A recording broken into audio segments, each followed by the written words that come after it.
servant, Jacob whom I have chosen, the offspring of Abraham, my friend. You whom I took from the ends of the earth and called from its farthest corners, saying to you, you are my servant.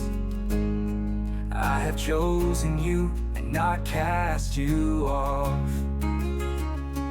Do not fear, for I am with you. Do not be afraid, for I am your God. I will strengthen you, I will help you, I will uphold you with my victorious right hand.